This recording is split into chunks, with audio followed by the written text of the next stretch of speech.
Good morning. It's 10 a.m. 4/22/2024.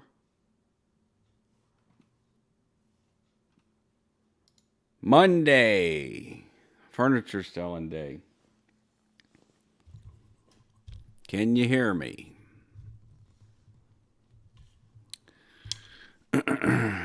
I always have to do a split mix, so I never am sure if you're hearing me. Good morning, Willie. Good morning, Cynthia. Good morning, Amy. Good morning, Ann.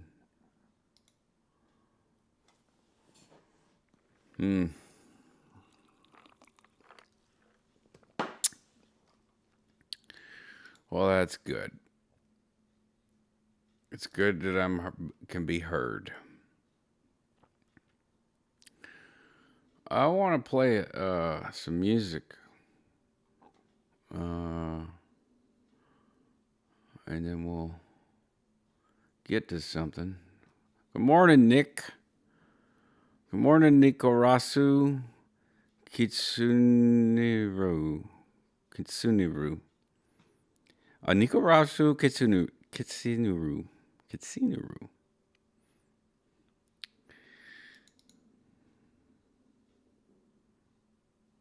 What am I gonna play?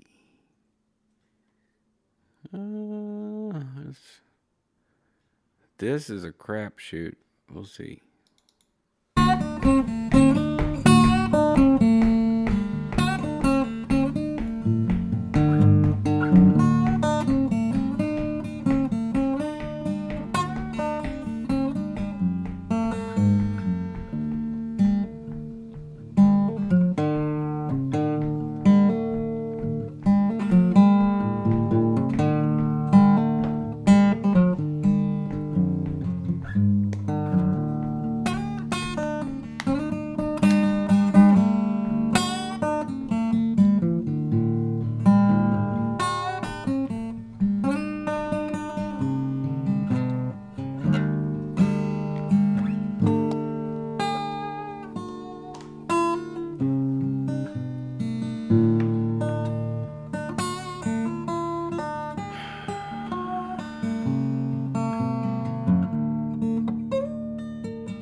No.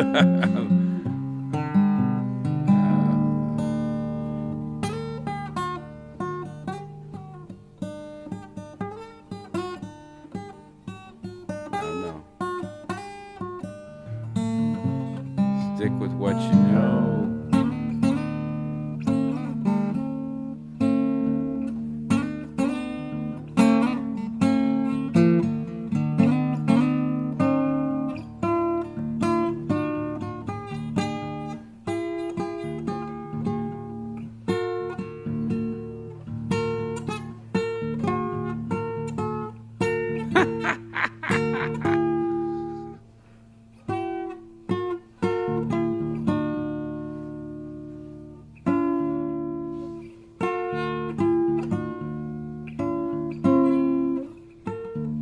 Well, I'm working something out there.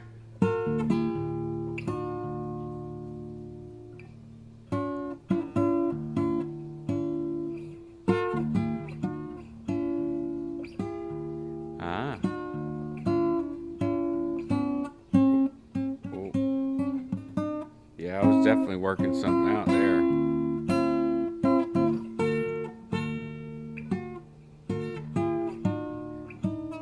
I'm losing it.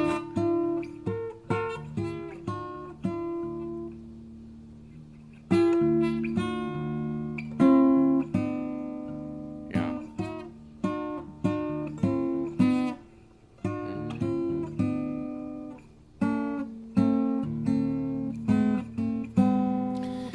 Yeah.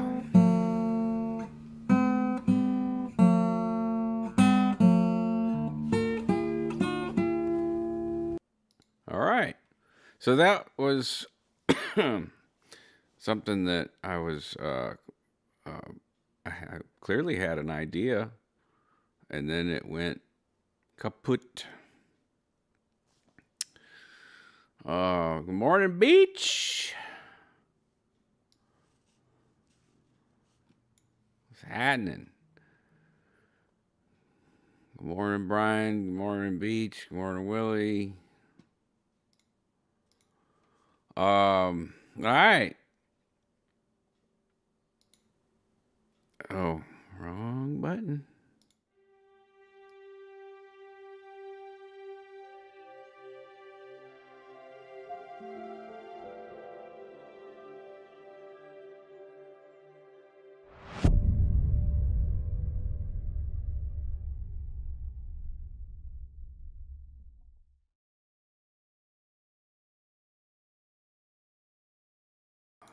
Oh, I had it muted there. Good morning. It's Monday, 10:06. Is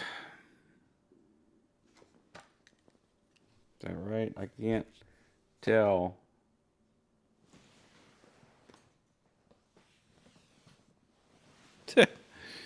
I 10:06. I'm gonna. Yep, because now it's 10:07.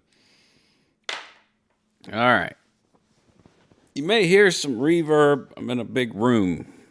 Tiny little bit of reverb. Morning, Tiff. Morning, Whitney. Oh. So if you're seeing this broadcast, then you know that I made it to the destination. Let me just get one thing out the way because I actually didn't think about it. I got up early and I just wrote AF.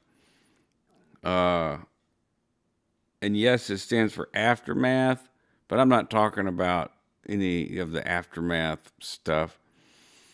The Aftermath Foundation, that is, or anything. I don't have anything to say about it really, but I do have aftermath of my own. You know, it's a great name. It was a great name for an organization to help people. I feel like maybe it shouldn't have been limited just to people getting out of specifically Scientology, because everybody has, not everybody. Okay, I was told by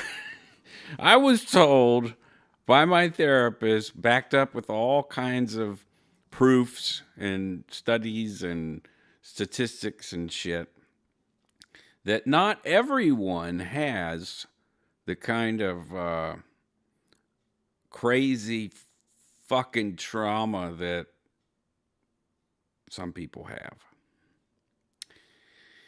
So, when you live through that, you have the aftermath. You have an aftermath to contend with, to deal with. Maybe that's why I like the post-apocalyptic genre so much. And I do feel much more awake than you people right now. X up if you're awake. I'm awake. I'm more awake than I normally am at this time. So if I start going too fast, say slow down or take a breath or something like that. And I'll get to what I was referring to in my community post about AF. But I'm going on a little jaunt here with post-traumatic stress disorder and complex post-traumatic stress disorder. I know you're always up early, Brian. There is a guy on Facebook who's doing these amazing little shorts about military life. It's called Mandatory Fun Day, I think. And that guy is killing it, dude. The military culture, current military culture, I know it changes over time, but it's so hilarious. You should definitely check it out. I think you would appreciate it. Um, anyways, yeah, anybody who has suffered some complex trauma, and complex trauma occurs, you know, over time, time after time after time. So it's like that's why it's complex. Is my understanding of it. Correct me if there is someone who knows better, please. I do assume that I know next to nothing, if not nothing. It's like an operating principle here. Uh, oh man. Should hope so. It's 406 there. Beach, thank you for your um, for your contributions. The I got a notification when we were on the road, and I was like, God damn, man! Like, how many years has it been? So, uh,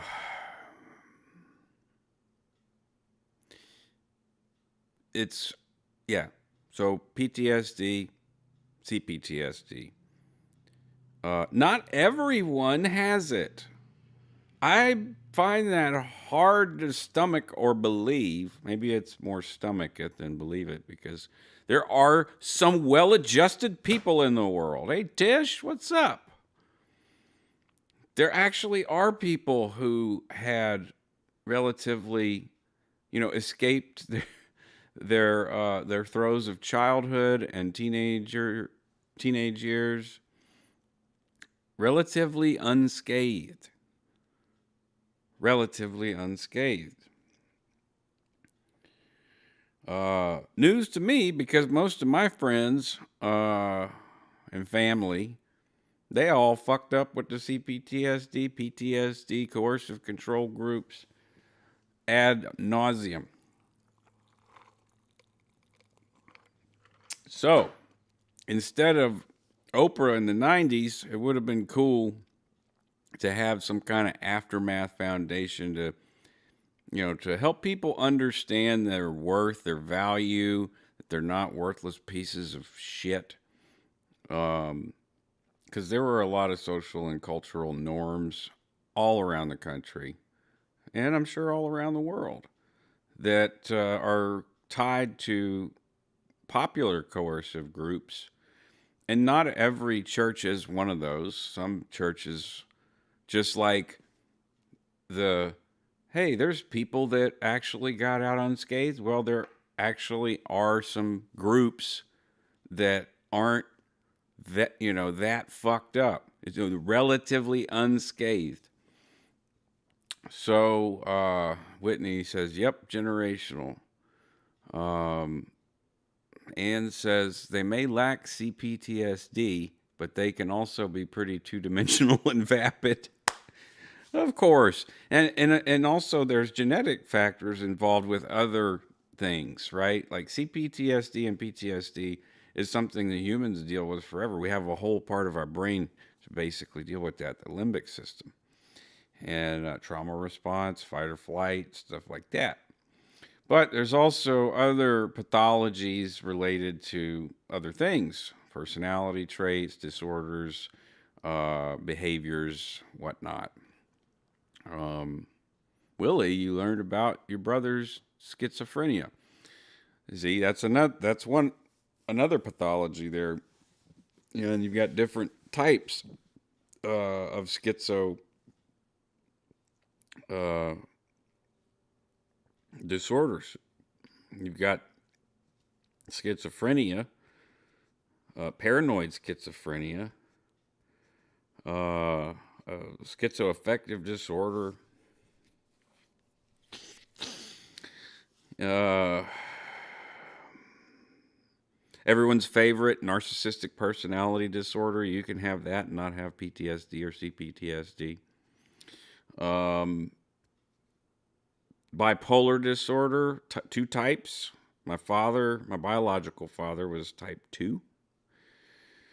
Uh, and of course, all of your random goody assortment of uh, inherited traits and developed coping, maladaptive coping skills.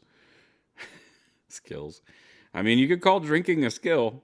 You could call doing drugs a skill. You could call a lot of bad things a skill, I guess, huh?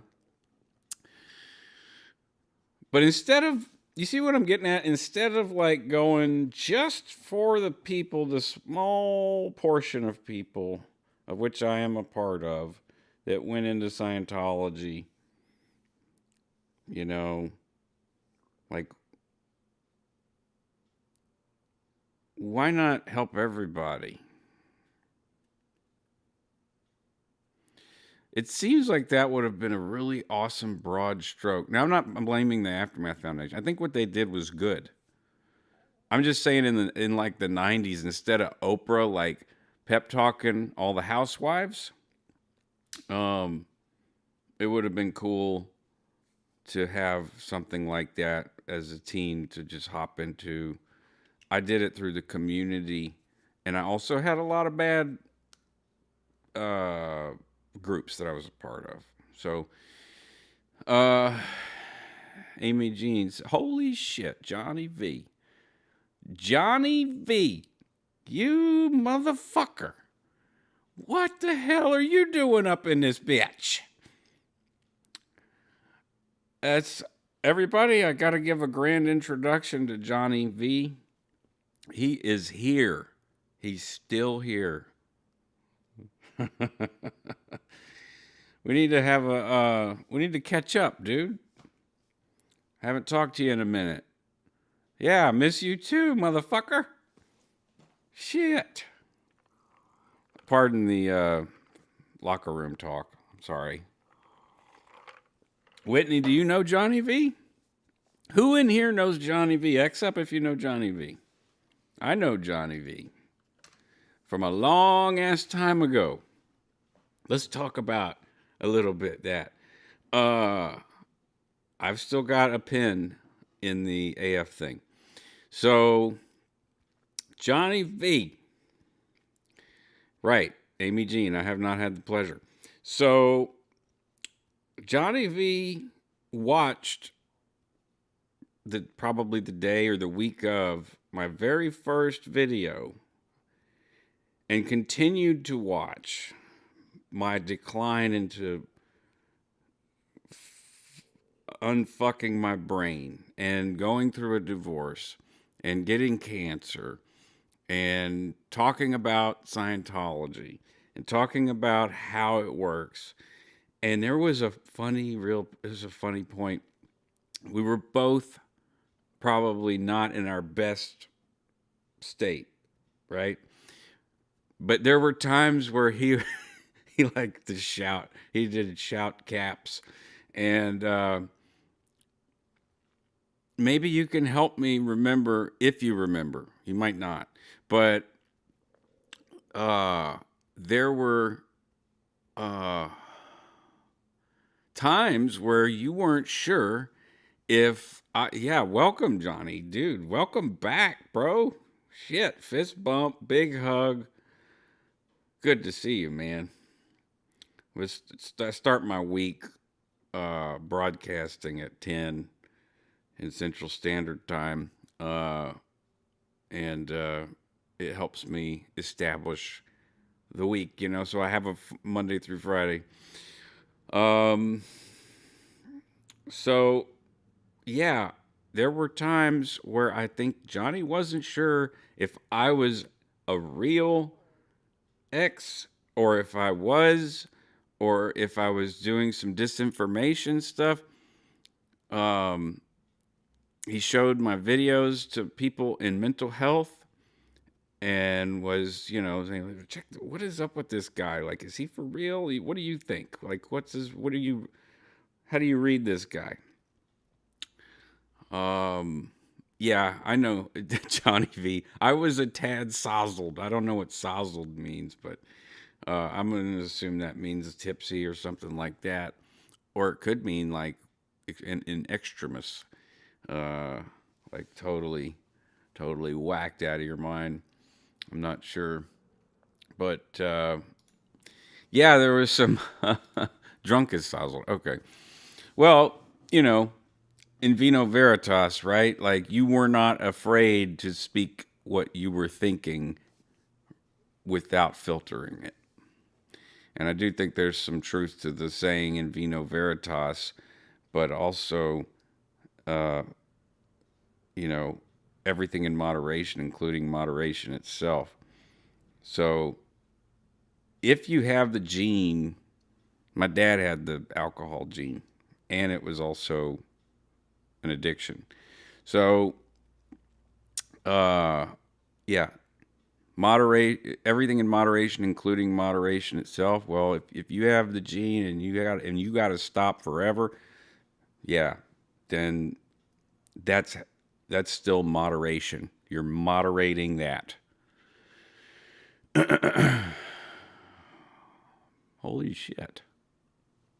Well, that's something really uh,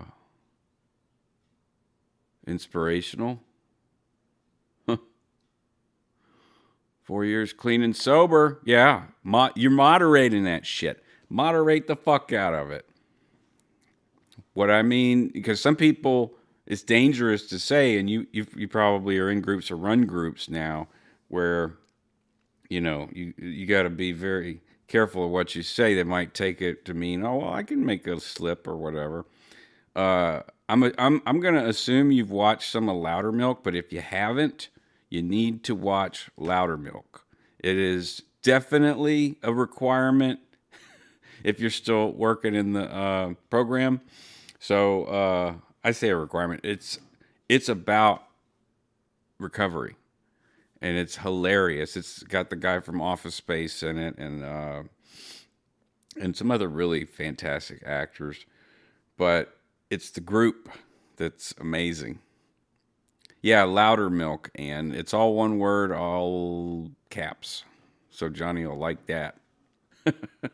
I think he's gonna love the character. Um, yeah, so sorry to make a big deal, but it is kind of a big deal. Johnny, welcome. I'm gonna continue on and stop embarrassing you. But I'm glad that you're here, dude. We might have to. I might have to send you a text because I might have gotten a new number since the last time we talked. Uh, AF. Yeah. So in the '90s, it would have been kind of cool, but um, Amy had a good point about you start with what you know and go from there. But the thing is, I do think that people know things for, with the use of forethought. You can know things if you practice forethought, in my experience. In other words, I, I game a lot, so I put forethought into, say, a level. All right, I'm going to make it really simple because I could get really complicated because I play really complicated video games, but I'll make it simple. So, Mario, Nintendo, the very first one, and this might still not be something that everybody knows, but level 1-1, you got the little Goombas, you got the thing you can hit and get a coin, and a mushroom. And so when you try level 1-1 and you die and you fail, or you fuck up a jump and you fall into a hole, or one of the turtles touches you and you die, this all gives you information to put forethought into your next attempt. And so it's a challenge. A game is a challenge. And the more you do the level, the more familiar you become with what is going to ultimately cause you to not complete the level. And well, I can say that in the 90s, here in the South, in Louisiana, PTSD was only diagnosed primarily for combat veterans that had been in combat, not combat veterans who had served in any other fashion, but in combat, deployed in combat, sometimes only relegated to combat units. So, if you didn't fire a weapon at somebody or kill somebody or somebody died next to you, you don't have PTSD. So, however, it's not outside, not even close. It's not outside the realm of possibility in terms of speculation for research and technology to be, I'm going to be really conservative here and say 10 years ahead of what is available for consumers. Now, I personally think that 20 years is like the thing to say, but I'm going to say 10 years. And that's like on practically anything that can get a budget for research.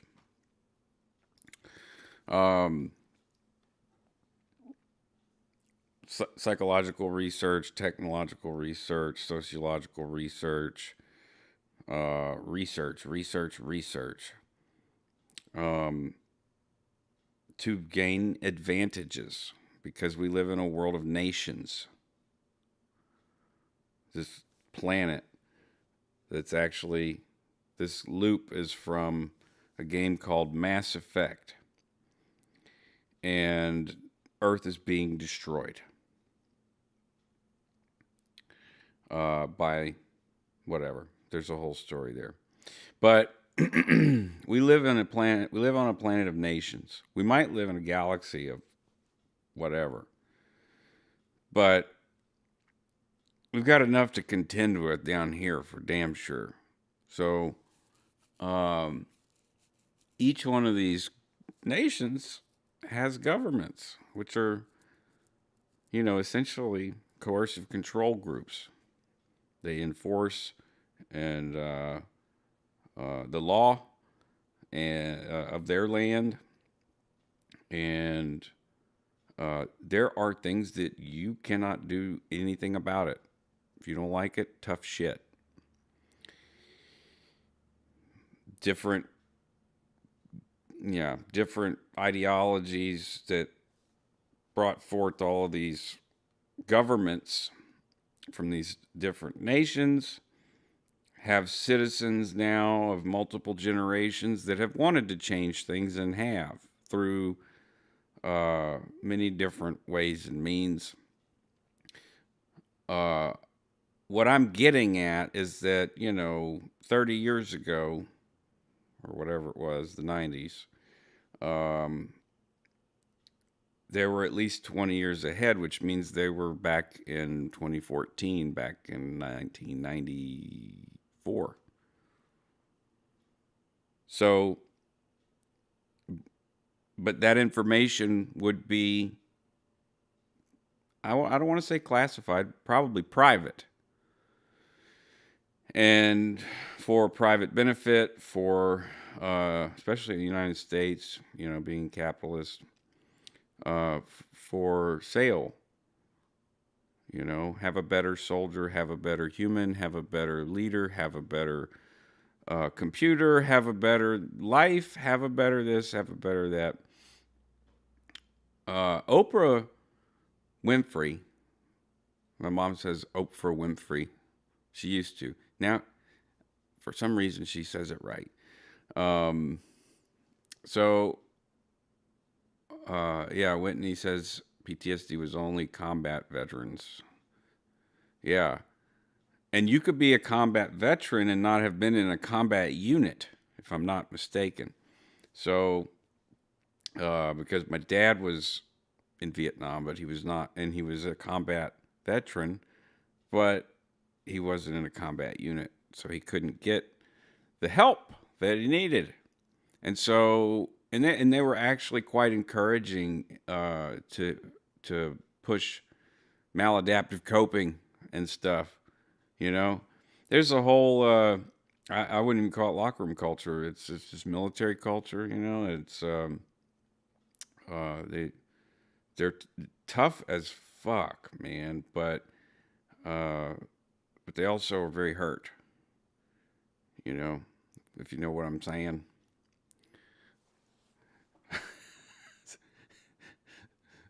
Cynthia says, "I say bring back Coca-Cola from the 1918s." The one with the weed or the coke in it. Willie Weed, if it was the 80s, still came in glass or aluminum only. Um, I missed something about a cork. Hey, Joe. Agatha Cacological. It's a real word.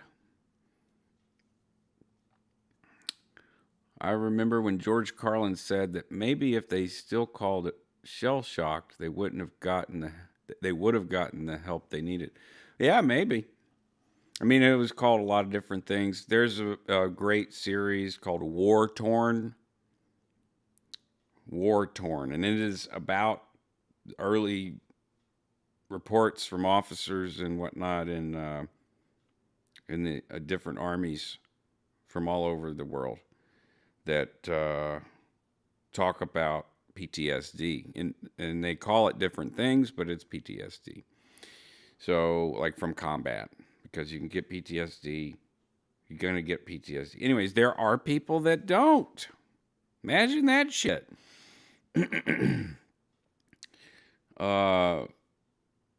I guess because I have, my diagnosis is CPTSD.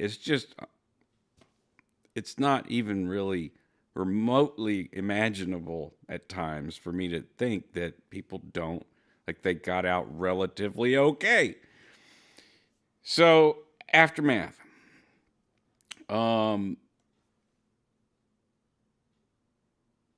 You have an aftermath after your life, or during your life. You go through a horrible relationship. You get caught up in some crazy church group. You join Scientology. You join the military. You have a psychotic break, or you witness a murder, a crime, or rape, or you are raped, or you're molested.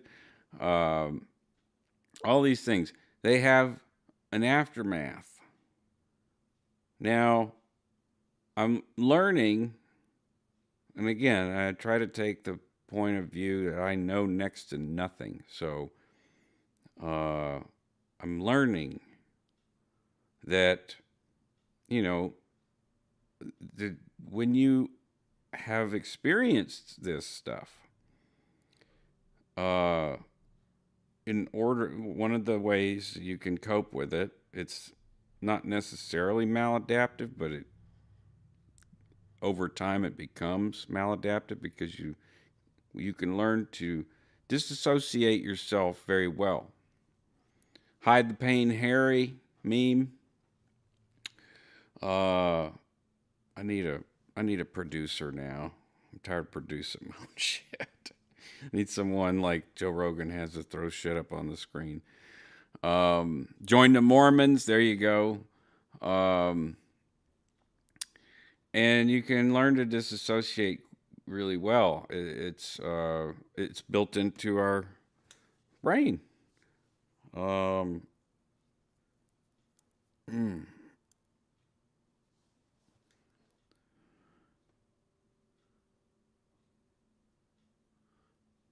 Okay, y'all talking. I think I need to take my allergy meds. Um, Damn, yeah, it's early over there. What's it? 10, 9, 8. It's 8:30. Jesus, Whitney. Is that how early you got to get up for your job? Mm.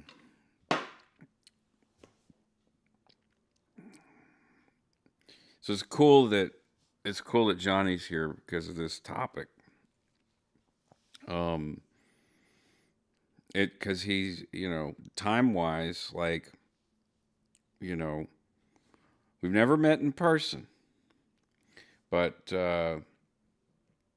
we've gone through things together in the Virtua. I call it the Virtua. Just it's a made up thing, but instead of real life, instead of saying virtual, I just say the Virtua. Kind of gives it an open space, but it's real. It's not like when people will be like, "Oh, are you talking to someone on the internet? That's so stupid." Uh, no, it's not. It's connecting with people. That planet we at our fingertips have it now with the technology. We're able to communicate with each other and share our stories with each other, talk about shit, work shit out on our fucking own. You know? Um I mean every Wednesday I go to therapy, but and if you need therapy for sure go get it. But find a good therapist. That's the main thing. I hate recommending therapy. Number one, because it's kind of preachy. Number two, if you're not finding the right therapist for you, I think that's pretty important. And it can be hard. It's not easy to find the right person for you. You're probably a weirdo, like me. Everyone's so different. And there are therapists that get their degree and just join a firm like doctors do, and they just handle the simple stuff. The people that got away relatively unscathed, but a few events happened and they need some therapy for that kind of thing. So if you roll up into one of those places with some heavy trauma, man, my experience is you're going to have a bad time. You're on call, okay? You looking for stuff? I got you. Man, I like what you're saying, Johnny. Yes, we will. It is written in the stars, so let it be written, so let it be done. Ominous Dominus. So, in 2015, more like 2014, I started to realize and have, based on, if you look at which, honestly, having adopted so many views from Scientology and kept them even after I left and just blame the church and blame the organization for the problems. But LRH was right.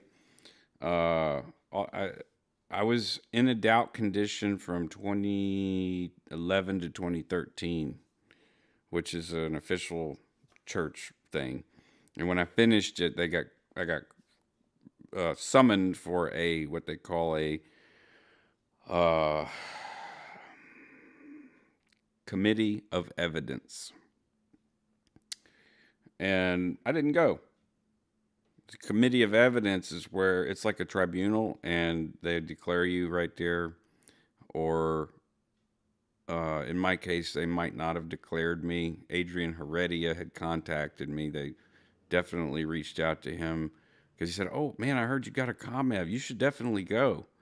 I'm like, "I'm not fucking going." He's like, "It's not that bad." I'm like, "I did my doubt. I know that Scientology is a bunch of bullshit, and I'm in the process of just trying to delete it. I don't even want to speak the language. But there were still core things that were usable and were, in my working memory. One of those things, which is not Scientology in its essence or nature, it's more the art of war. If you've ever read that, which I highly recommend for anybody who has the time. There are many translations. You find the one you like. I don't have any recommendations on it. Hey, Mandy. If you just got the notification, man, it's 41 minutes late. Yes, a ComEv is very serious, Whitney.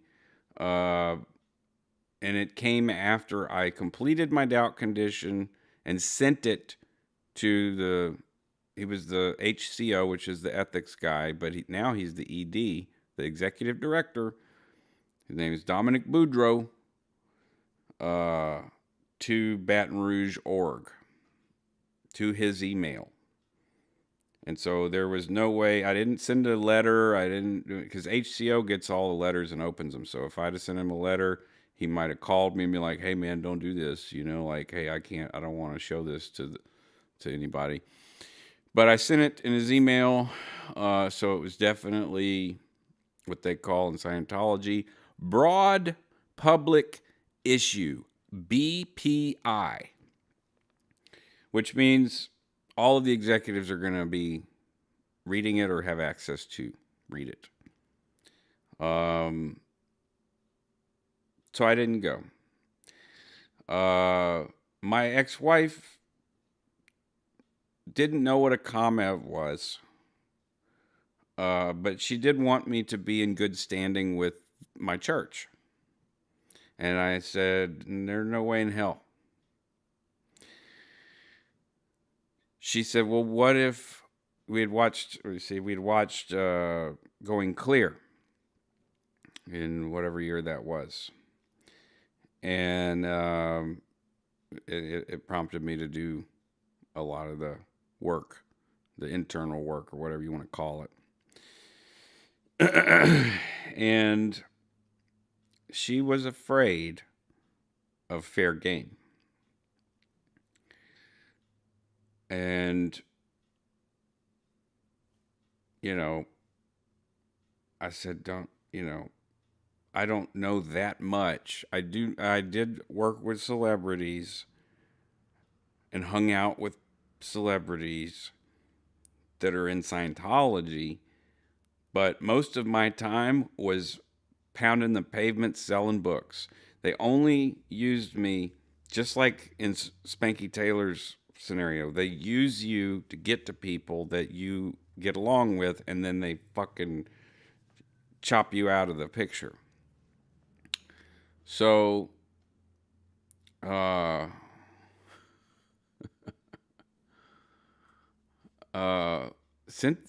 Christian Fountain says she has a comic book version of The Art of War. That's cool. Cynthia bought me a zombie apocalypse version of The Art of War. Whitney, I use The Art of War at work all the time. Great strategy advice. See, you guys are my people. Y'all are my people. This is why the Virtua is incredibly powerful. We haven't really seen what it can do yet, especially with the emergence of AI, right, Whitney? So it's slow and steady. Slow is smooth, smooth is fast.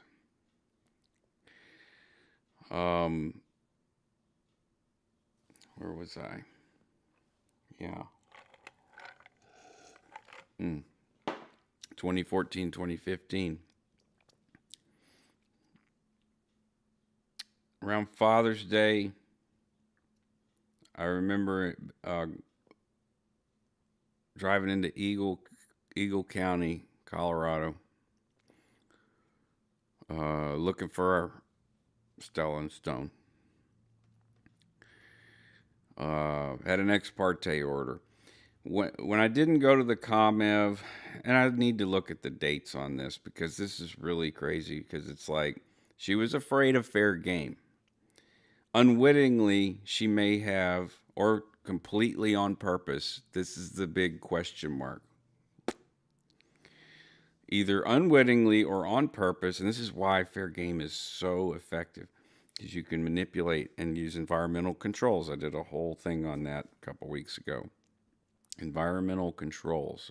Talked about it for 3 fucking hours. AI,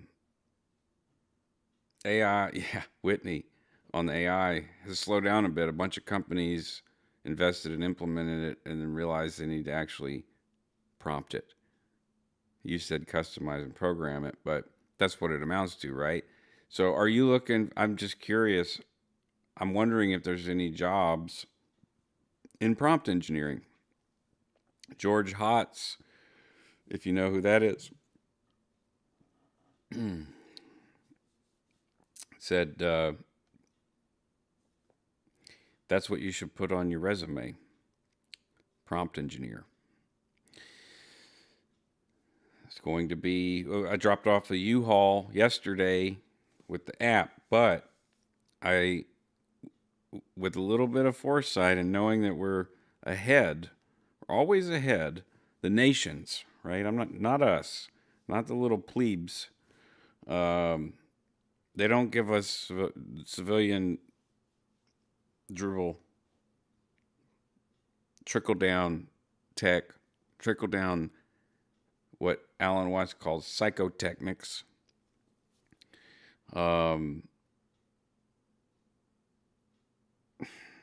For decades.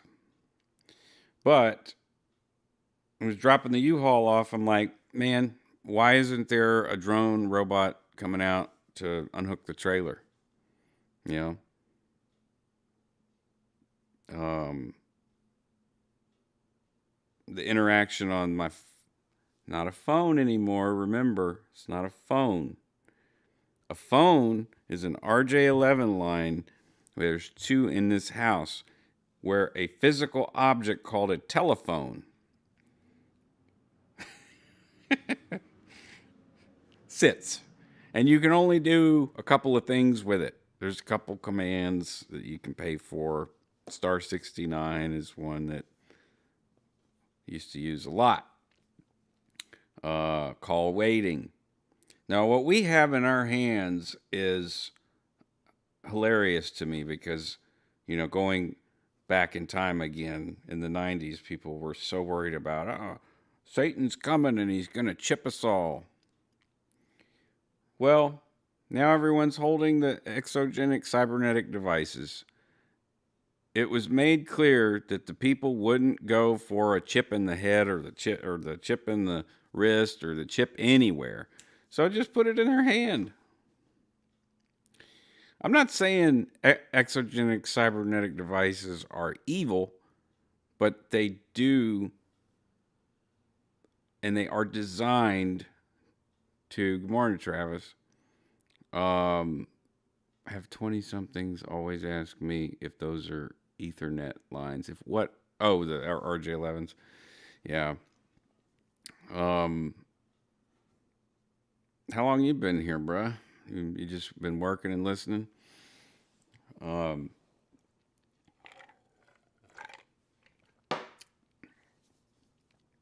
If it wasn't a fucking premium service, I would totally get the minimalist theme, because it's a curated thing specifically to get these goddamn things out of your head, so that you know you're not always holding it, because it might as well be in you at this point. It might as well. It fucking it's so ridiculous. You know, my son and my daughter realize this. They're like very much because they have unlimited screen time with their mother and have always. I'm not saying this is a bad thing, but what it has done is they're not that interested if there's something else to do. If there's something else to do, they're like, fuck the fucking exogenic cybernetic device, unplug, go out in nature, pick up trash. You know, that's more interesting than sitting on the phone. My son, I told him we were going to walk to the park. And he, you know, I'm pretty good at telegraphing and reading people's body language. It's something that I have to be good at. I'm a performer, entertainer. I got to be able to read the room, right? So, I was looking at him, and his telegraphs were telling me that he wasn't sure if I was for real or serious. And but not in a "are you for real? I don't want to get up and do it." It was more like, as soon as you tell me we're doing this for real, I'm done with this, because I want to do something real. I want to do something real. So we walked to the park and played basketball. Travis, that was over Easter. Travis came over with his kids, and our kids got to hang out and play. We played catch. That was probably the most satisfying game of catch I've had since I was, well, it wasn't really fun playing catch with Cowboy because he'd throw that football so hard. And be like, get it in your chest. Ow, fuck. It's funny.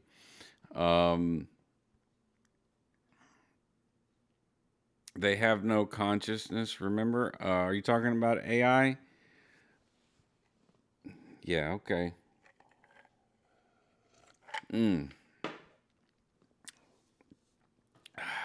Willie Weed, my nephew put one in his hand. He works in computers for the university system.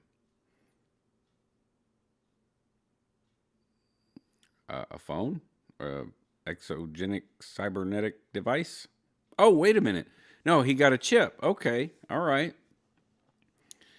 Wearable devices. It's hard for the companies to get it right. Remember Google Glasses? Yeah.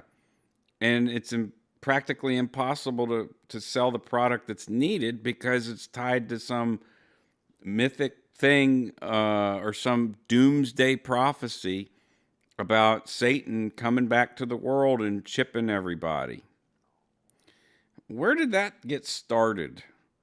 I mean, I remember Satanic Panic and the shows and the little segments, features, and many times they would, get into that discussion about how Satan is all up in microchips, I guess. I guess every microchip Satan lives in. So we're all now satanic people because you were using Satan to have this meeting, this interaction, these interactions, very all satanic. Mark of the Beast, yeah, there you go.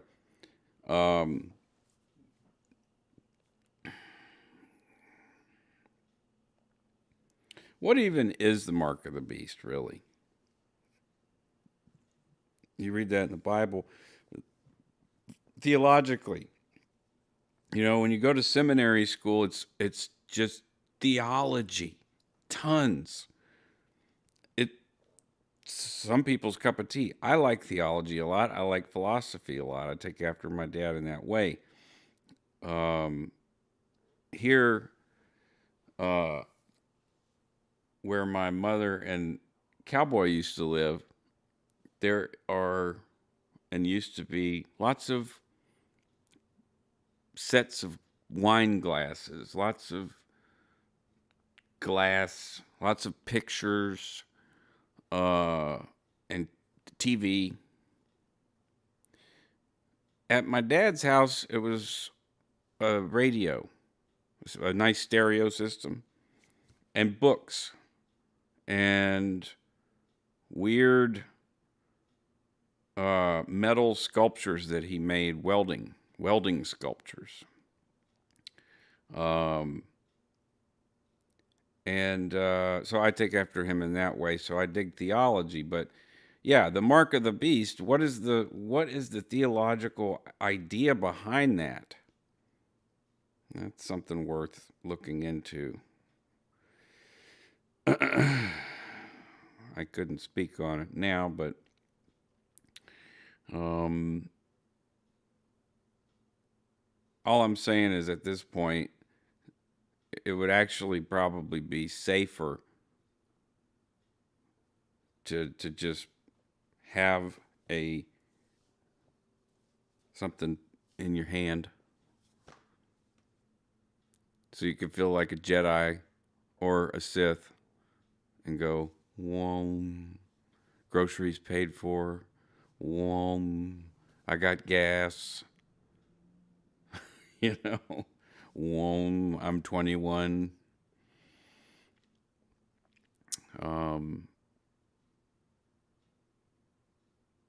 I got a question in here. Cynthia's asking which Christian religions believe in the rapture. Well, growing up Catholic, there were many that believed in the rapture, and believed in the rapture in the way that, like, you're gonna wake up one day, or it could happen anytime, and people are gonna be floating up in the fucking sky.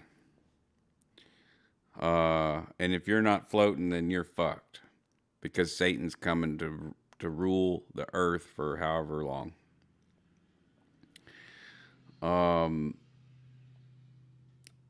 I feel like that kind of relates to the whole idea of, how we say the good die young.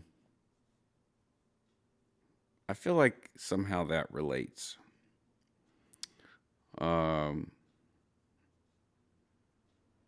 Whitney, my mind cracked when I listened to Joseph Campbell talk about comparative religion.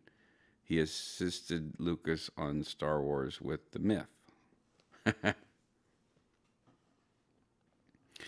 Willie Weed, AI is just going to be your personal assistant. Yeah. I mean, AI already is my personal assistant. I have 4 or 5.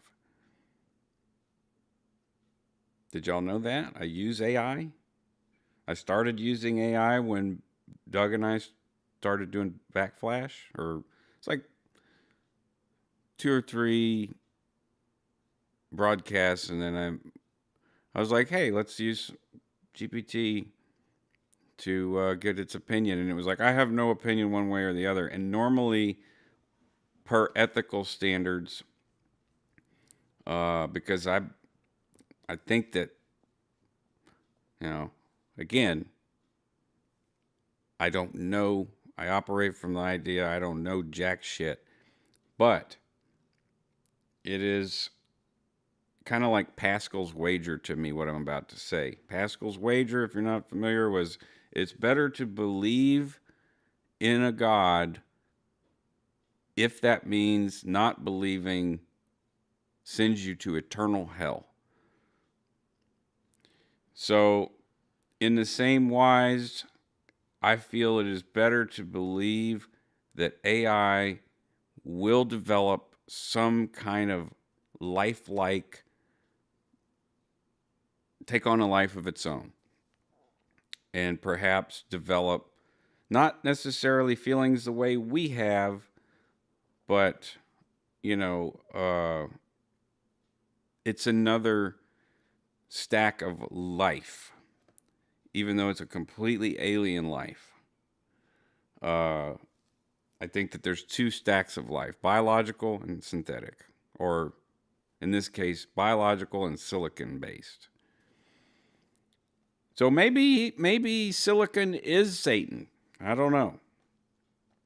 They both start with an S.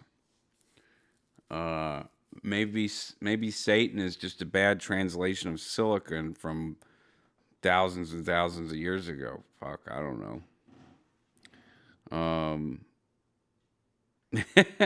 And says, Satan ruling the earth? Give him a try. It's already hell. That's funny.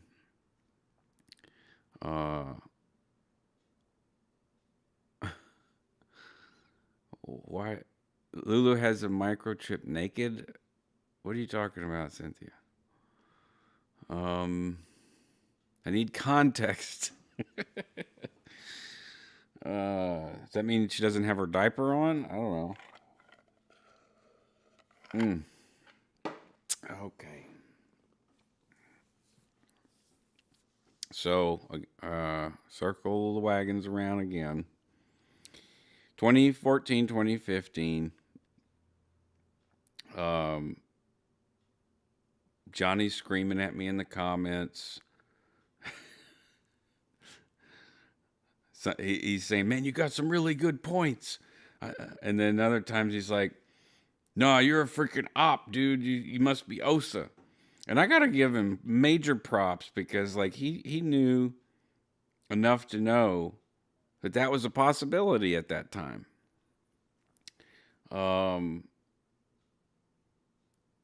But it also kind of scared me because I didn't know if he was OSA or whatever, you know.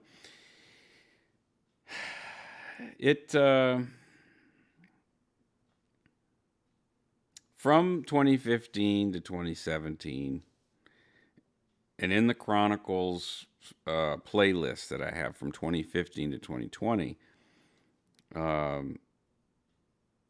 there were a lot of changes happening in my life, and I was broadcasting them. You know, I'm not exactly sure why.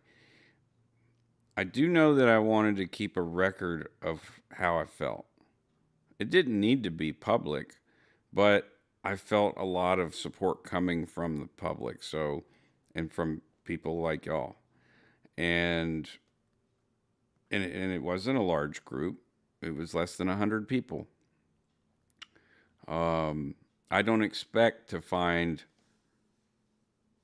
like 1 out of 10 people I get along with. I'm pretty fucking weird.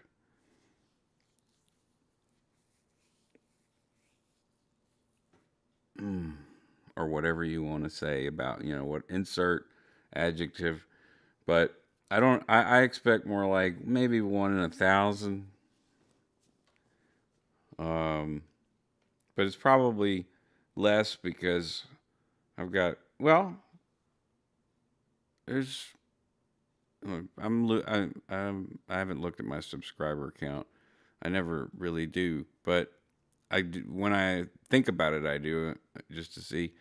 And, it's going down, and then it'll go up, and then it'll go down, and then it'll go up, and it just kind of hovers where it's at. But for 2 years, there was less than 100 subscribers. It was just a small group of people. I did the interview with Aaron, and all of a sudden I've got like 600 more subscribers. But they're not interacting, most of them. Again, I figure I don't expect 1 in 10 people to sit around and listen,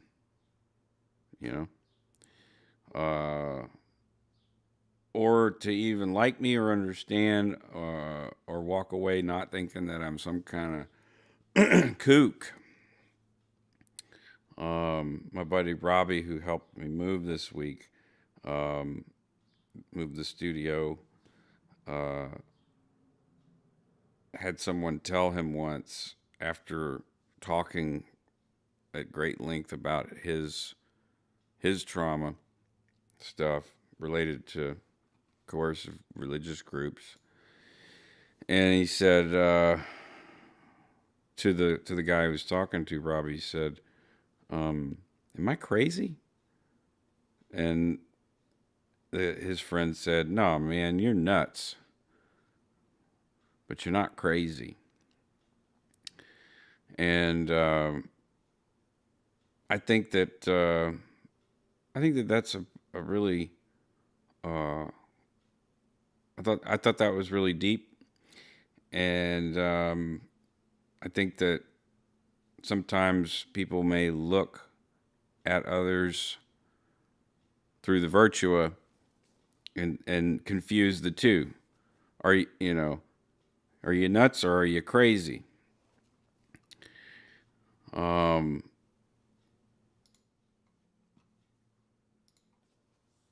mm. So my aftermath, there's multiple stages of it. Aftermath, like in a hurricane, there's multiple stages of recovery. There's the initial, like, get the freaking electrical lines off the ground, get the poles out of the road, get the people out of the houses that are stuck or trapped, rescue whoever you can, recover whatever is critical assets, assess the damage. And that's just one part of the recovery in the aftermath of a hurricane. And so what's the difference? You go through recovery in phases. So it's, the everyone has their own big pile of aftermath, and or pile, because there's the relatively unscathed ones. They can, like, sweep up their aftermath, go get a job and get married and create some more aftermath to deal with. But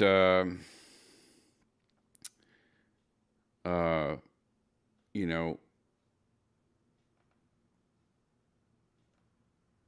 the I don't like what I'm about to say, but I'm going to say it um, because it needs to be said. Um, so first off, comparing trauma is useless.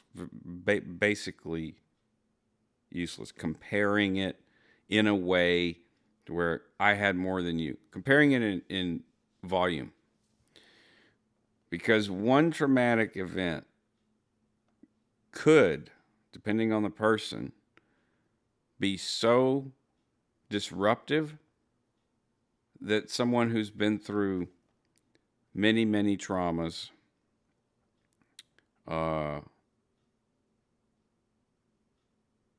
has the same affect. All right. So that's how I am going to lead into what I'm saying, is that some people's, this is the part that I don't like, some people have extra.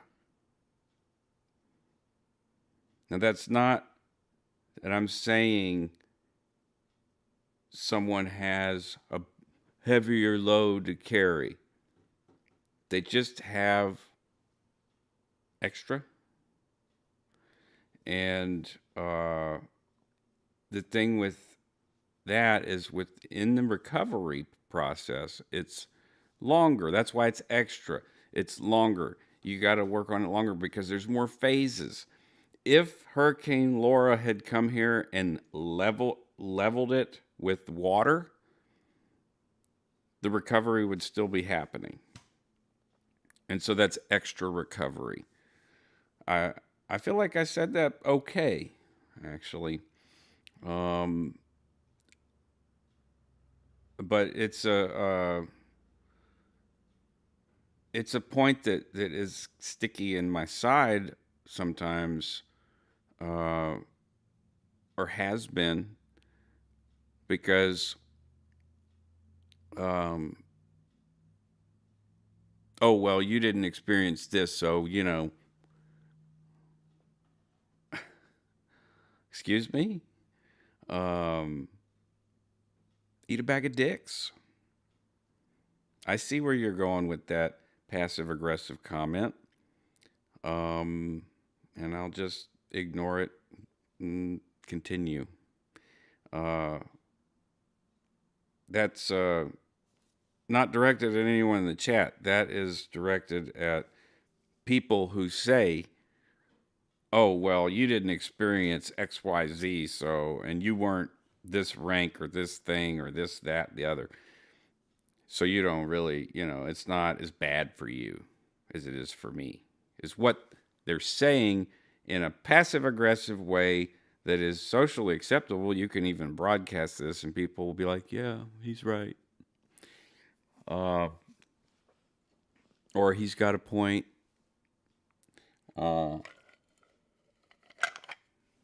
Especially if there are other people who were in that select group. So factionalization.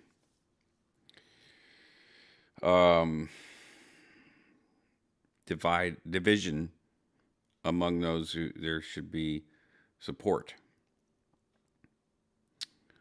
Let's see what we're saying here. Oh, thank you, Ann. 840. So I'm down 4. And that's, I don't really give a shit. Metrics and all that, never cared. Ask Johnny. I never cared. The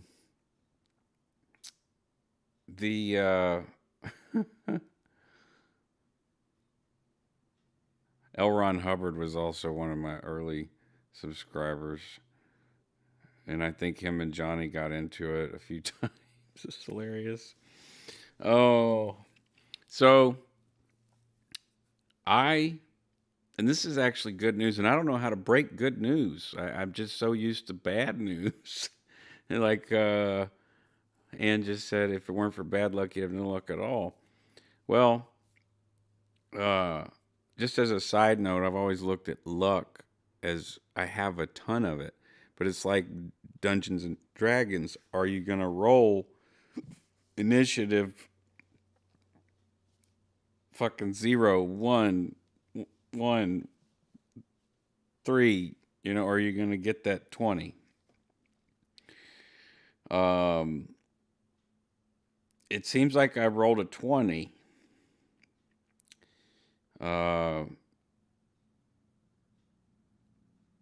Over all these years, the support, community, meeting people like y'all,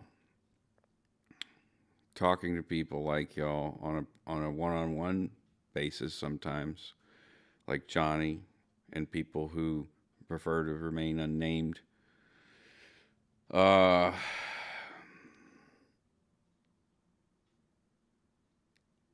Has been a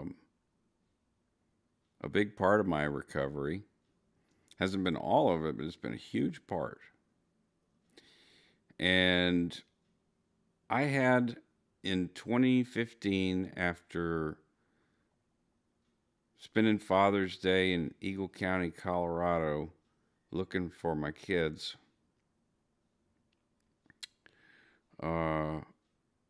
a moment of foresight, or I was trying to use forethought.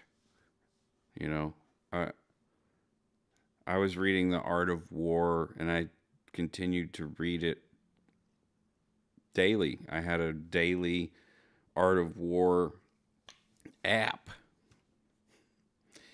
And so foresight and foreknowledge, it's not like predicting the future. It's just, for me at that time, I was literally looking over a huge valley at a little scenic overlook in Colorado in Eagle County, with an ex parte order to go get the kids, and they weren't there, turns out, But I spent Father's Day there, and that was around the time where I was like, I know that what is coming when this divorce is over, is going to be a whole aftermath in itself with multiple stages of recovery. And I'm not prepared for that at all, and I wasn't. No way. I don't think there's anything you can do to prepare for that kind of lawsuit when you're being sued like that, and it comes out of practically nowhere. You have an amicable separation agreement, and then bam, you get hit with a lawsuit, and it is egregious and heinous and going to take a long time. And there are, minor children involved. So, as their father, this was absolutely soul crushing.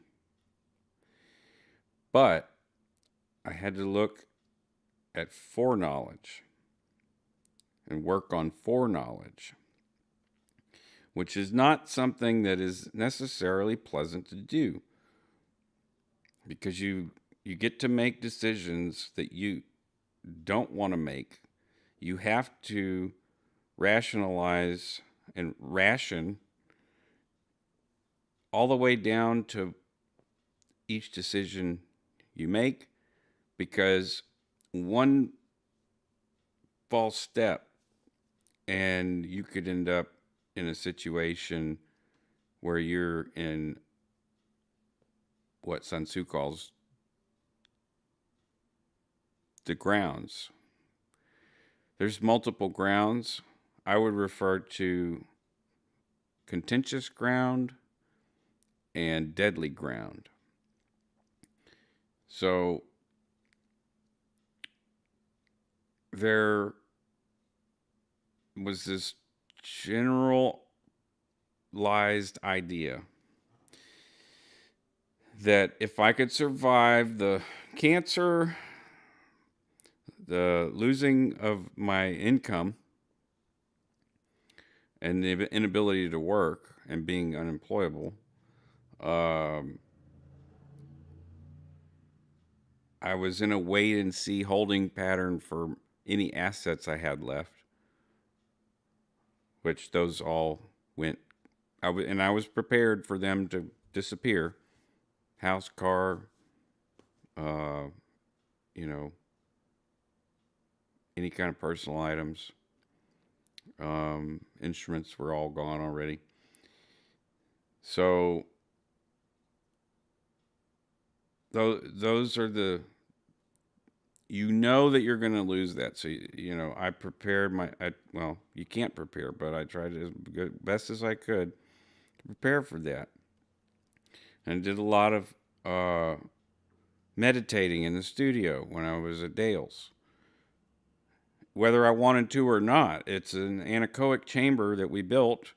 And so even if you go in there, it's so quiet, you can hear yourself think. That was actually quite beneficial because there was a lot going through my damn mind all the time. And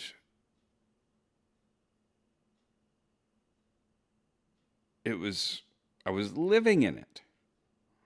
So 6 to 8 hours a day, I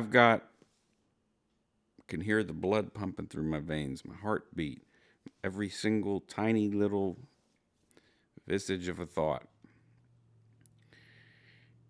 And I took advantage of that, even though I didn't want to. I didn't want to do the work right there because I was already so stressed.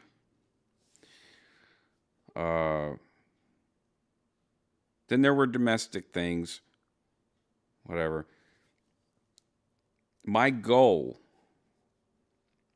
I sat with my mother in 2017 before I called my brother Mark to bring me to Mississippi, which was the end of my, essentially the end of my life here with the family for a period of time. And that period of time is what we discussed. I had planned, now, plans make the best kindling. No plan survives enemy contact, contact with anything. Um, to hell with your plans. But they do have a purpose. They give you a direction. Uh, a lot of great leaders come up with plans, but some of the greatest leaders will tell you some of their greatest moments was not the best plan. It was a plan, but what was important was that everyone knew there was a goal, a generalized plan to get something done and accomplished, and they got it done in the way that they could, as fast as they could, as efficient as they could, with as hopefully as minimal collateral damage and losses as possible. So the situation in 2017 was completely unmanageable and untenable. And I like your comment there, Tiff. I realize stuff is nothing. I'm pretty feral. I like that part. I'm pretty feral. I feel pretty feral too. And you do many plans. Yeah, plans are good. They also make great kindling. But yeah, it's you need a direction to go. So I was talking to my mother, and the circumstances around the lawsuit made things very difficult for access. And in the process to get the access, I lost the ability to access because I didn't have a location to access. And so rather than try and deal with the domestic bullshit that was going on and the medical stuff that was going on and the constant added stress that compounded day after day, week after week, external pressures, I just left. And hard decision to make. It's a 4-hour conversation I had just in the back with my mother. And I told her I have to leave. And she said, I know. And it got around to, how long do you think it's going to be? I'm like, I have no idea. But I'm going to shoot for 4 years. And if I can, I'm going to get it down to 2. Well, 4 never was 2. And so let's count it. 7, 8, 9. In 2 years, I met a person that was interested with all of my bullshit, with everything that came along with it. Big fucking train wreck.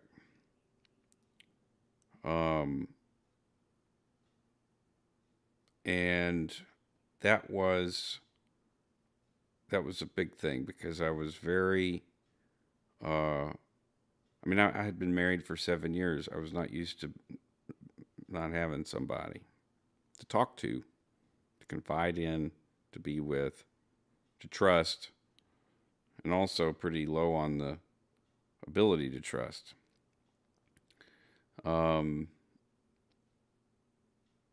And She's the one that always throws the links in the chat here to shower me with, shower me with money. But she's showered me with money and support more than the money. The care and support and love without judgment, and allowing me to go through the things that I have to go through to get where I am. And that's the thing I said I'm bad about. I'm really bad about. I'm not good at breaking good news.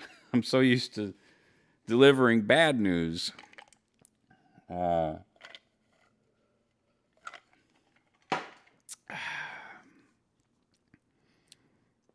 so yeah, the within 2 years that happened. At 4 years, well, at 3 years there was an interruption. There was COVID and other interruptions uh, with domestic stuff. And in 2021, there was on my son's birthday, Hurricane Laura destroyed our hometown and many towns around it. It was absolutely devastating in 2021, 2020, 2021. During which time I crowdfunded through y'all, essentially. It was just y'all. The album Pain and Suffering, which was recorded in 2020 and 2021. It's a 2022 release. It was in production all that time. And it was recorded in 2021. In the midst of aftermath of a hurricane and aftermath of major life shit.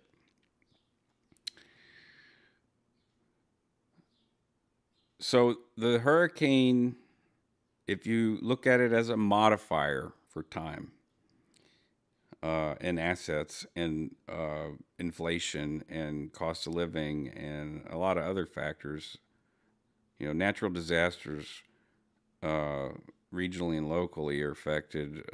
They affect the economy and transportation, all sorts of things that allow you to get things done. Tie up the court system, the municipal system, the civil system, all of it.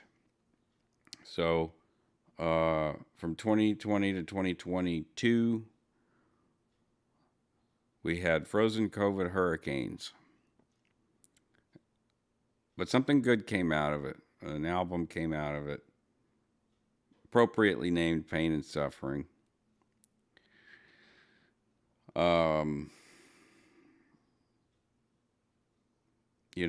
The experience that I had with Travis in the perfect producer for this record. He does all kinds of music and artists and styles, but this was actually his jam. This is the kind of stuff that he likes to play. So we'd stay later and stuff like that.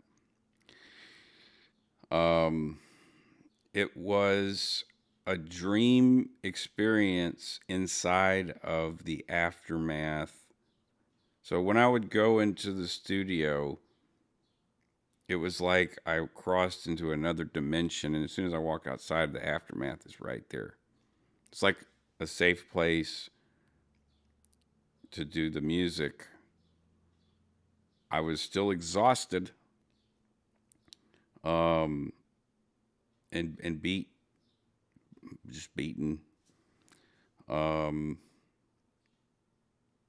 and that was part of the. I mean, there's not a lot of guitar leads or anything. The piano parts are super simple. The Rick had to carry it all with the symphonic instrumentation. But I wrote it in such a way that it would be a lot of fun, and was.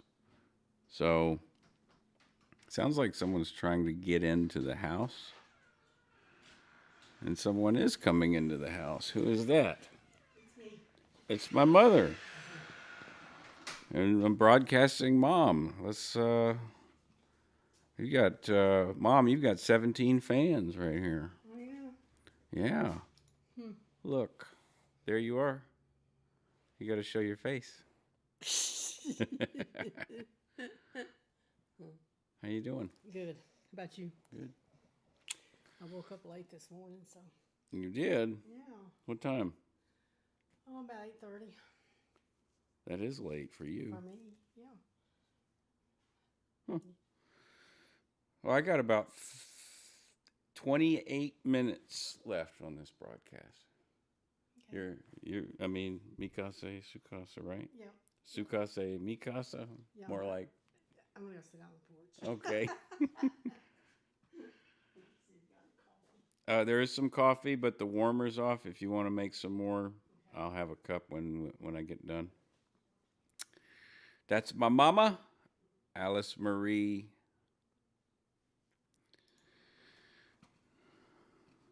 You got people talking to you now, Mama. Oh, yeah? Yeah. Whitney says hi. Who? Yeah, you don't know her, but she says hi. Tiffany, Blues, Amy, Lorna, Beach. Which I say beach. And Cynthia, you know her. Cynthia. Yeah. She says, my favorite bonus, Mom. That's my girl. Willie Weed. She said, I don't know who that is. Oh, man. Blues says, tell your mama she cute. Oh, thanks. Sophia, yes, it happened. Robbie got the trailer, and we towed the trailer with his truck. Saturday, we went and picked up the trailer and drove to New Orleans and got the studio moved. And Sunday, I unloaded the trailer and got everything set up. The kids will be here this afternoon. Yeah, like I said, I'm bad at breaking good news, but this is good news. I had a forethought. Years ago, I had forethought to be back at a specific time, which was in my mind reasonably, when is the earliest possible time that I can recover from my shit, my aftermath, all of that. Because when you're in a plane that's going down and the masks drop down and your children are right next to you, whose mask do you put on first?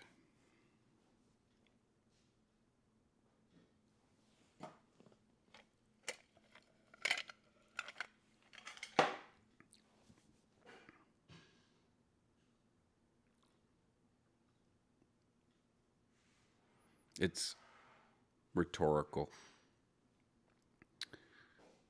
Beach says yours. That's correct. But what if that mask takes years to put on?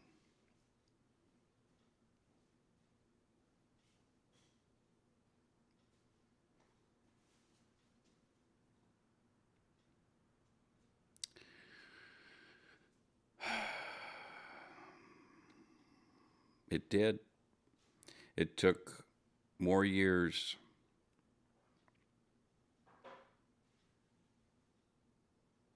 It took more years. And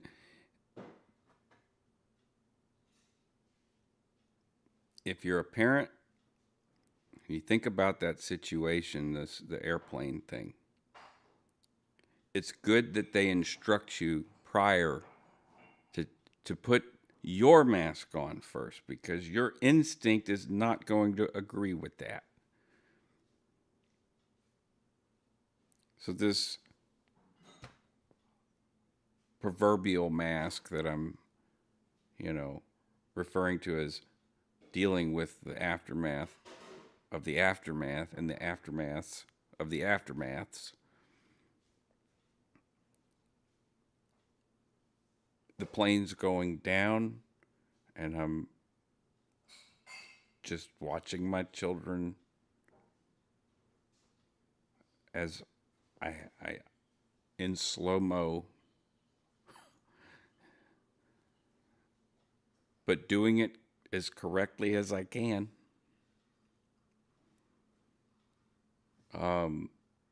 Put my fucking mask on. And now I can put theirs on. I really. Yes, Beach.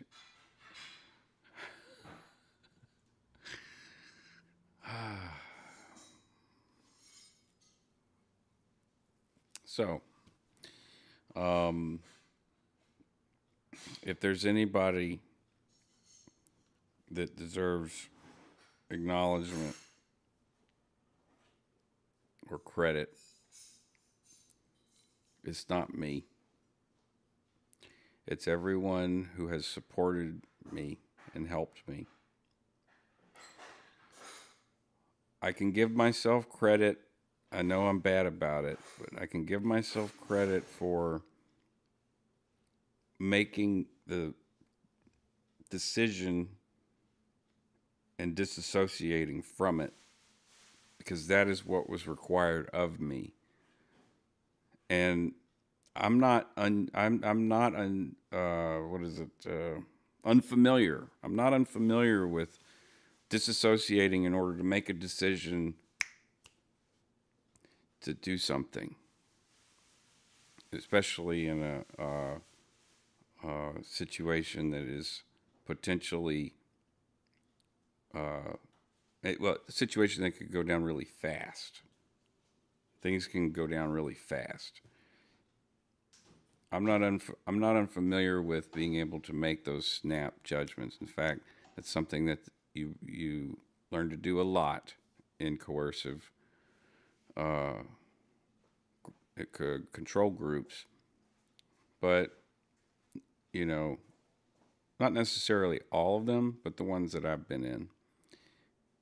And in a situation where you're dealing with domestic violence or violence in general, snap judgments are crucial.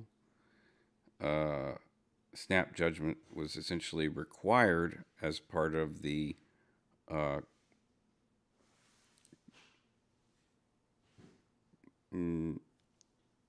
permanent hypnosis that you need to, the self-hypnosis that you need to do to remain in an extremely high control group, because you do have to self-hypnotize, and that requires snap judgments a lot.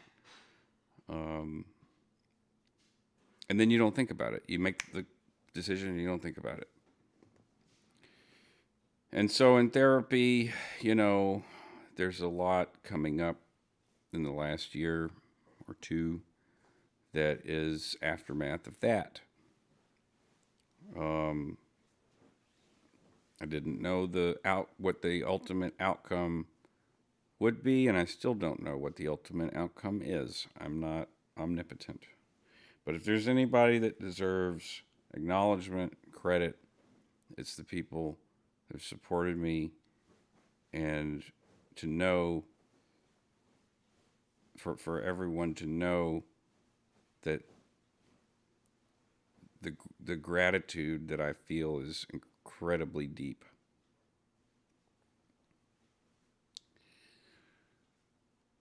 And feeling gratitude and being grateful for things that most people wouldn't be grateful for, or finding a way to be grateful for something that is horrible, some experience that you had. Try to find a way to be grateful for it. I'm not saying take your worst traumatic experience and say, I'm grateful for that. Maybe start with something. That's a trick question, Blues. Define normal. Semantics. There is no normal. But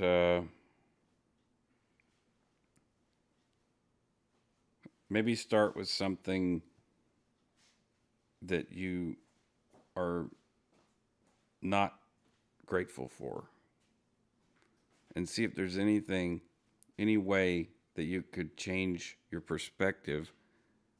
Like, say, for instance, something that happened you didn't like, there's a challenge that you faced, or maybe you were a victim of something, but after,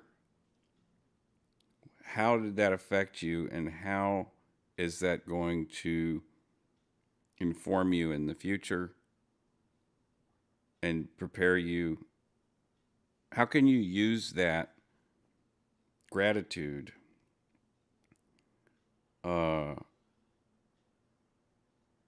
how can you use gratitude to be thankful for everything that's happened to you, in order to, I'm sort of working out for myself, all of the things that have happened, I am grateful for, because they have given me the temperament to face the challenges ahead with greater experience and hopefully some wisdom.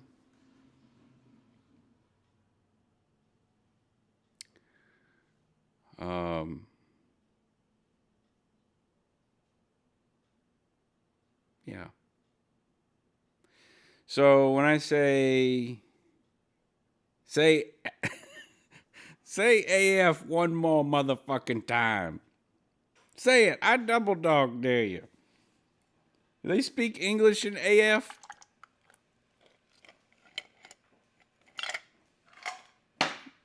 A tasty beverage. You mind if I have a sip?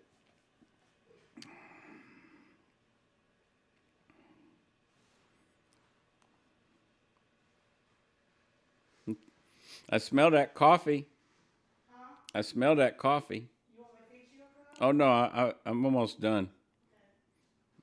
It's not gonna go. It'll still be good. Whew. This is a big room, so you'll hear some echo, flat walls, drywall, laminate floor. Oh, there we are.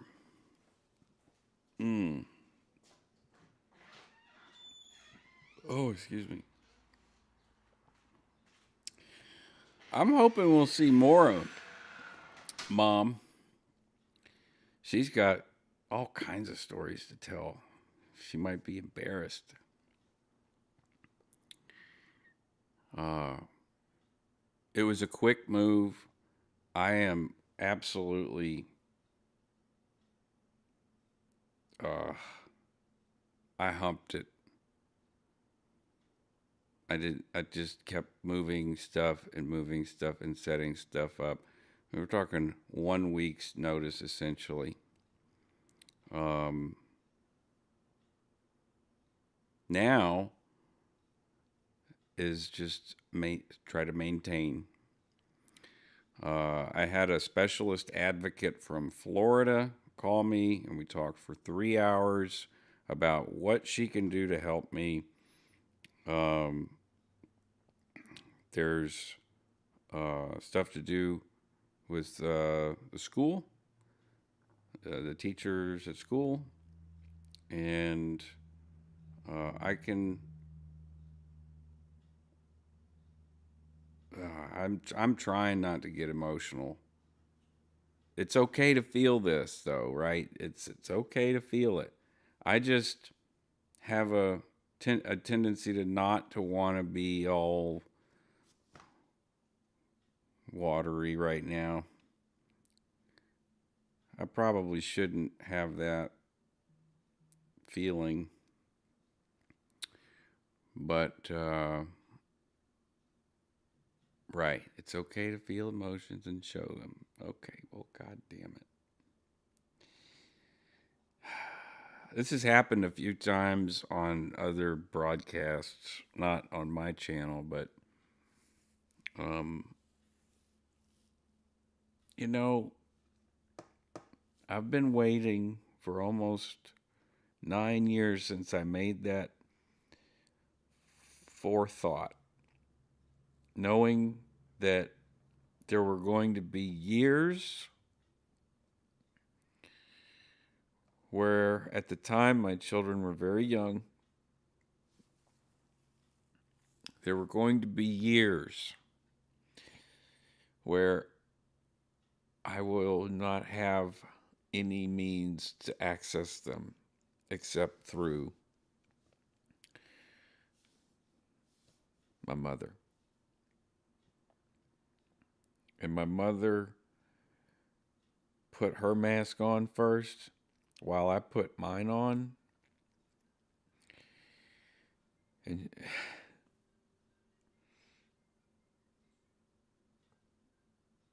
she gets to be just a mama now, which is what she was doing at the time when this happened, 2017. But as early as 2015, because of the lawsuit, I didn't know how long the lawsuit was going to last, but I knew that when it was over, I would probably be ruined. And if she didn't intentionally fair game me, then it just happened that way. The church probably, and anybody who read my doubt condition, surely was thinking, well, that's what you get when you're a DB and you create negative effects.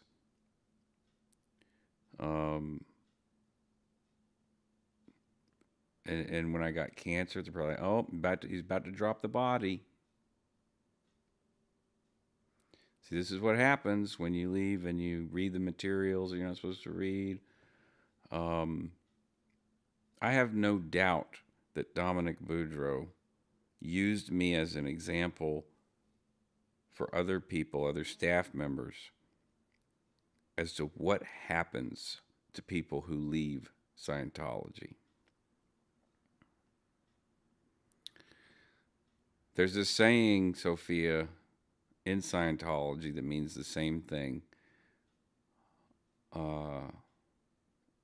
And what you said was, if you're going through hell, keep going. What is the saying in Scientology? I can't. It didn't immediately come to me. The saying is, the way out is through.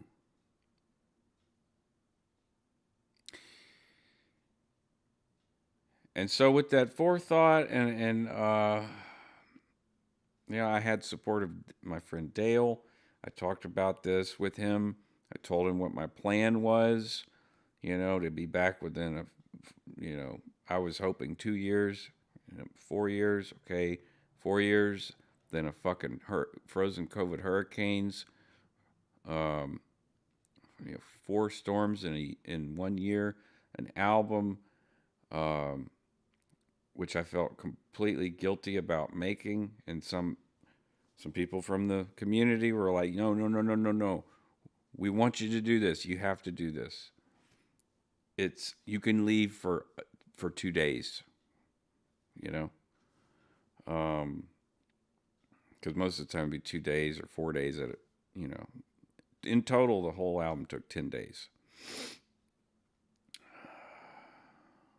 but I talked to Dale about the plan, and there was a point where he got so demoralized too because we're very close friends, and after the hurricane, his house was destroyed.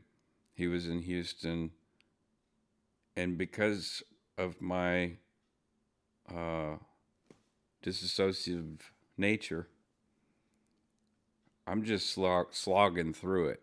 Like I'm 4 or 5 years into this point to where I'm trying to get it to put the mask on so I can put their mask on. You see, I reached for them. It's instinct to do that. It After a while, I had to dissociate because how painful is it to sit there and watch? Well, you can't do anything in a situation such as that. Yeah, I just had to dissociate. I called Dale. I was like, "Yo, what's the studio looking like?" He's like, "I don't know, man. It's all." I'm like, "Okay, well, let's get together and let's go into town and check it out." And he's like, "Are you okay?" He just went with it, and we were out there camping because people loot during these kinds of events. So we were living off a generator in the studio. I got to move back in for a little while during the hurricane. And we helped a lot of other people. And there was more domestic stuff.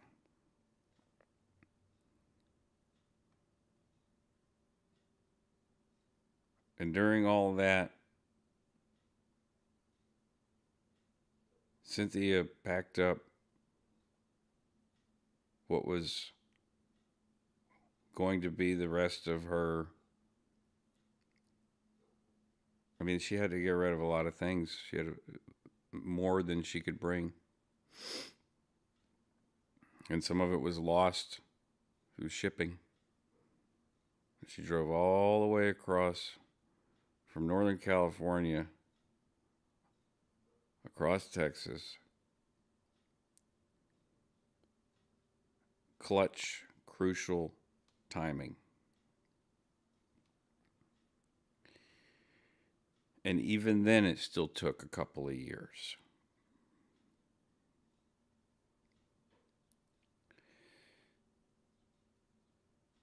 There's a lot of hope right now.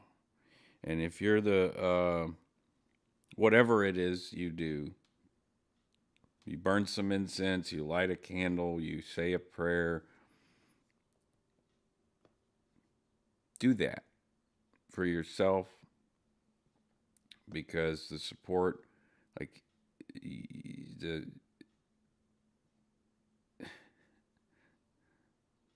it's your turn.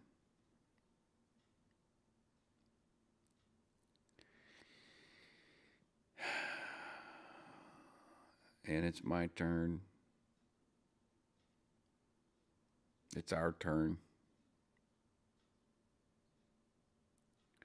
I will be doing the same. Howl at the old gods. Yeah.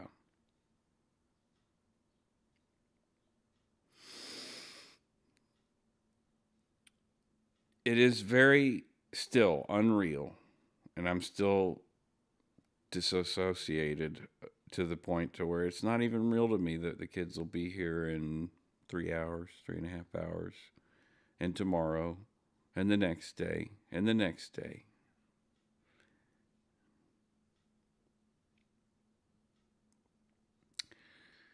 Um,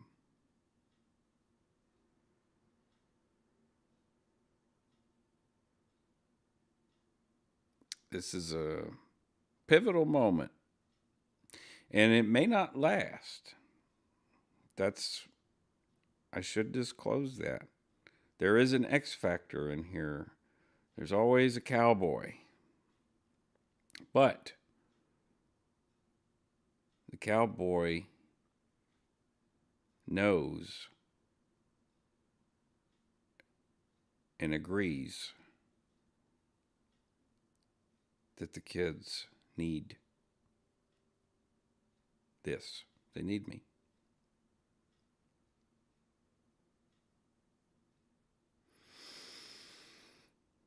And his condition has gotten to a point to where his memory loss, there are things that, and I've monitored this with my therapist over several years, because he got diagnosed in 2020 or 2021 actually.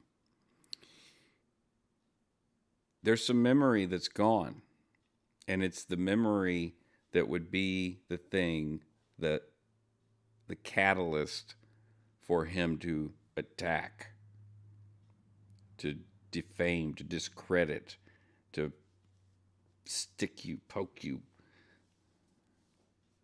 I tested it out. They're gone. The memories are gone. He's in another timeline. A timeline where we get along. A timeline where I'm not a piece of shit. I'm not the turd that fell out of the second turd that fell out of my mom's vagina. I'm not my father's son. I'm his son. And I don't care how he thinks about it. All I care about is the result and the opportunity. The opportunity that can lead to a result that is positive for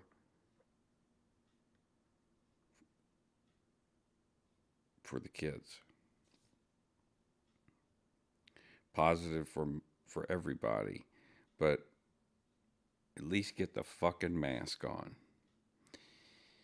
And so there we are. We got the fucking mask on. It only took 7, 8, 9, 10, 11, 12, 1, 2, 3, 4. Let me count that again. 8, 9, 10, 11, 12, 1, 12,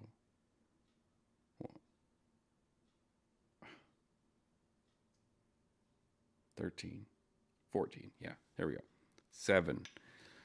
I thought it was going to be 4 years. It was 7. 2 of those years, minimum, hurricane recovery, aftermath. So minus those 2 years, 5 years, I was a year off.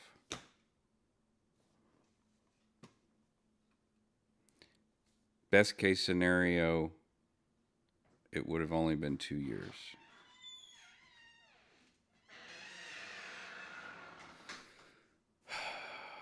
There's still time.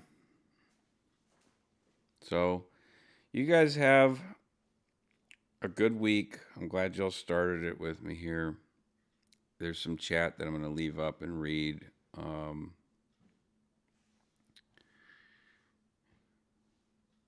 Lorna Huddleston says, Ram Dass says, you never know. That's right. Here is some major gratitude. Yes, gratitude.